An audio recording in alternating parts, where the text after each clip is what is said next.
On the morning of November 24th, 2023, the quiet calm after Thanksgiving, police in Warner Robins, Georgia, received a 911 call that would unravel one of the most calculated domestic murders the city had ever seen.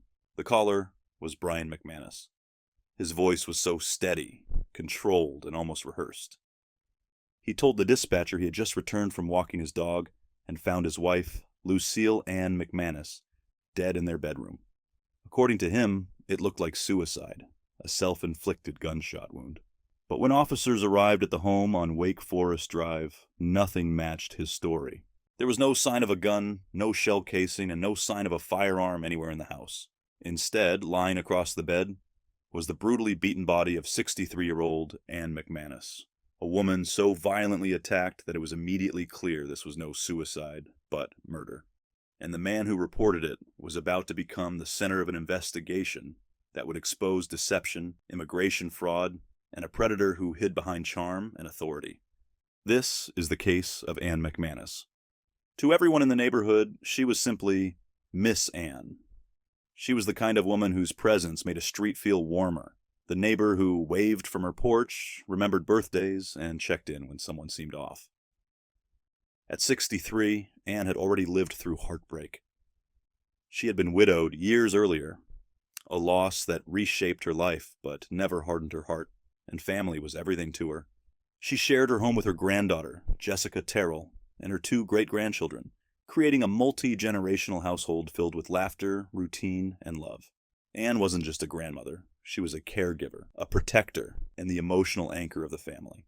Warner Robins itself reflected her personality, a close-knit Georgia town of around 80,000 people, where violent crime was rare and neighbors genuinely looked out for one another.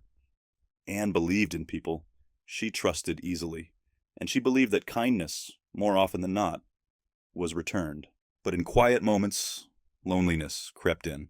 In 2022, Ann joined an online dating app, a step many people her age were taking with cautious hope. That was where she met Brian McManus. Brian presented himself as a refined British gentleman with an impressive background. He claimed he had spent 17 years as a police officer with the London Metropolitan Police, a career that suggested discipline, integrity, and trustworthiness. But that image was carefully constructed. What Ann did not know was that Brian's law enforcement career had ended in disgrace, as multiple women had accused him of sexual misconduct, allegations serious enough to cost him his badge and permanently damage his reputation. None of this appeared on his dating profile, and none of it was disclosed in their conversations.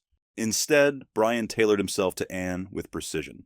He spoke about starting over, about wanting stability, and about searching for a genuine connection. He knew exactly what to say, because manipulation was something he had practiced before. This was not his first calculated relationship. Before meeting Ann, Brian had been married to a woman in Idaho. That marriage ended after his arrest for domestic violence, and within just 3 months of meeting online, Brian proposed. To Ann, it felt like a second chance at happiness. They married later that year, and Brian moved into her home on Wake Forest Drive, stepping directly into her family's life. To investigators later, however, the speed of the marriage raised immediate red flags, because it was not love that Brian needed. It was legal status. Brian's behavior after the marriage only deepened those concerns. Almost immediately, the balance of the relationship shifted. Decisions that had once been mutual began to feel one-sided, and Ann found herself adjusting to Brian's needs, more than he adjusted to hers. He spoke often about immigration paperwork, deadlines, and legal requirements, framing the marriage as something that needed to be protected rather than nurtured. But behind closed doors, Brian showed little interest in building an emotional bond with Ann's family. He kept conversations surface level and avoided meaningful connection with her granddaughter and great-grandchildren, treating their presence as an inconvenience rather than a blessing. While Ann continued to act as the heart of the household, Brian remained emotionally distant, as he was present in the home, but never truly part of it. Friends and relatives later recalled that Brian seemed more invested in appearances than in the relationship with Ann itself. He was careful about how things looked from the outside, but indifferent to how Ann felt behind closed doors, as his compliments felt rehearsed, his affection felt timed, and even his love, when expressed, felt conditional. As months passed, Ann began to sense that something was wrong. Brian guarded his phone, deflected questions about his past, and offered vague explanations about his plans. Whenever Anne tried to talk about the future, he redirected the conversation toward paperwork, timelines, and obligations. The marriage slowly began to feel less like a partnership and more like a transaction. And what Anne could not yet see was that Brian had already achieved what he wanted. He had a home, stability, and a clear path toward remaining in the United States. And once that path he wanted appeared secure, the mask he had worn so carefully began to slip off. For Brian McManus, marriage was never about love or companionship. It was all about access, protection, and control. While Anne, with her kindness and trust, had unknowingly become the foundation of a plan that would end in devastating betrayal. Witnesses would later testify that the marriage appeared to be more transactional from the beginning, as Brian was desperate to secure permanent residency in the United States, and Anne fit perfectly into his plan. And once the immigration paperwork was filed, Brian began to change. The charm faded, the affection became performative, and excuses slowly replaced presence. Brian began taking frequent trips to Florida, claiming they were for business, offering vague explanations and avoiding details, while Anne, still trusting him, accepted what he told her. But Brian was not traveling for work, he was visiting his mistress, a woman who was also married. For months, Brian lived a double life, returning home from these trips and slipping back into the role of a devoted husband, sitting at family dinners and saying the right things, while his connection to Anne had become purely strategic. While those closest to Anne began to notice the shift as Brian appeared distant and uncomfortable around the family, and almost detached from the life he had entered. But then Brian made a fatal mistake that exposed the life he had been hiding. In November 2023, he accidentally sent Anne a message that was never meant for her. The text was intended for his mistress, and it was intimate, affectionate, and unmistakable in its meaning. In that single moment, Anne did not just discover an affair, she also realized that her marriage had been built on lies from the very beginning. Anne confronted Brian immediately. The argument that followed was intense and filled with years of unspoken trust, collapsing all at once. Anne demanded the truth, and Brian could no longer deny what he had been doing behind her back. And during that confrontation, Anne made a decision that would ultimately cost her life. She told Brian that she intended to report their marriage to immigration authorities as fraud, and expose the reason he had rushed into marrying her in the first place. For Brian, this threat was not just embarrassing, it was catastrophic. Because without Anne, he would face deportation back to the United Kingdom, where his past misconduct had already destroyed his career and reputation, and everything he had worked to rebuild in the United States would vanish. And in Brian McManus's mind, there was only one way to stop that from happening. However, on the morning of November 24th, Brian waited. He waited with intention, watching the quiet routines of the house, and choosing the moment when Anne was most defenseless. When she finished her shower and stepped into the bedroom, unaware of what was coming, Brian acted. The attack was sudden and overwhelming. He struck Anne with a rubber mallet again and again, using controlled force meant to silence her quickly. The blows caused catastrophic injuries to her head, but even then, Anne did not immediately lose consciousness. As she tried to escape, Brian closed in and wrapped his hands around her neck, applying pressure until her breathing stopped. The violence did not end until her body finally went still. During the process, Anne fought fiercely for her life. Her struggle left marks on Brian's arms and skin, physical proof of her resistance and of the terror she experienced in her final moments. Once the assault was over, Brian assessed the damage, wiped the surfaces, and removed anything that could connect him directly to the attack. He gathered the weapon and his phone, knowing both could expose the truth. Brian then staged his next move. He attached a leash to the dog and left the house, appearing to carry out a normal morning routine.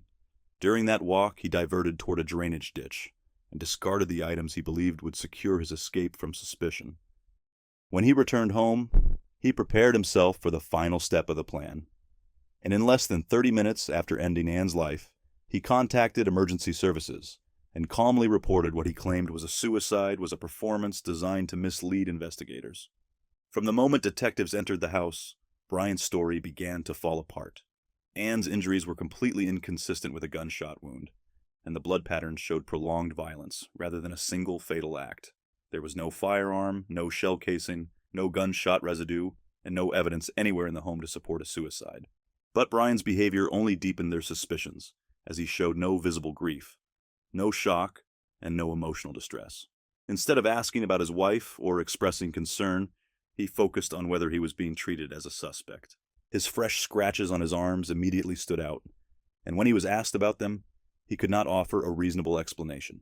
The detectives quickly understood that the killer had been close to Anne, and that the murder weapon had been deliberately removed from the scene. So, finding it became their top priority. Now, the first major breakthrough came from the neighborhood itself. A neighbor reported seeing Brian take an unusual route during his dog walk that morning, leading toward a drainage ditch he normally avoided. Soon enough, security footage later confirmed the observation. The cameras showed Brian leaving the house, walking directly to the ditch, stopping long enough to discard items, and then returning home before calling 911. When the area was searched, they found exactly what they were looking for. Inside the ditch was the rubber mallet used to kill Anne, still soaked in blood. Nearby, they recovered Brian's damaged phone, which he had attempted to destroy. The autopsy confirmed what the crime scene had already suggested, that Anne died from blunt force trauma to the head and strangulation, and DNA found beneath her fingernails matched that of Brian, confirming that she had fought back during the attack, and the scratches on Brian's arms were defensive wounds. At that point, there was no longer any doubt about what had happened inside the house. When he was confronted with the evidence, he did not confess immediately, but instead he tried to redirect blame. He first accused Anne's own granddaughter and her boyfriend, a claim that investigators quickly dismantled using cell phone location data that placed them miles away at the time of the murder. When that failed, he shifted again, suggesting that Anne had been killed during a home invasion, but that theory collapsed just as quickly due to the lack of forced entry and security footage showing no one else entering or leaving the house. Each story Brian offered was contradicted by physical evidence, and with every lie, investigators saw the same pattern they had uncovered throughout his life: manipulation, deflection, and a refusal to take responsibility. Brian McManus was then arrested on November 25, 2023, just one day after the murder, and his trial began in July 2025. Over 6 days, prosecutors presented a detailed and devastating case, supported by DNA evidence, surveillance footage, digital data, and clear proof of Brian's immigration motive. They also outlined his long history of exploiting women for personal gain. Throughout the trial, Brian showed no remorse, and after just 2 hours of deliberation, the jury returned a unanimous verdict, finding Brian McManus guilty of malice murder. And on July 16, 2025, he was sentenced to life in prison without the possibility of parole. Anne McManus should have spent her later years surrounded by family, watching her great-grandchildren grow and enjoying the life she worked so hard to build. Instead, her kindness and trust were exploited by a man who viewed women as disposable tools rather than human beings. Anne is remembered not for how she died, but for how she lived, with generosity, warmth, and an unwavering belief in human goodness. Her story is both a warning and a reminder that sometimes the greatest danger comes disguised as love and trust, but when placed in the wrong hands, it can become a weapon. Thank you for watching.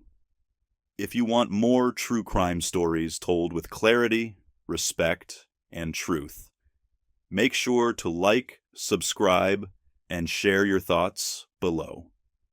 Stay aware, stay safe, and I'll see you in the next case.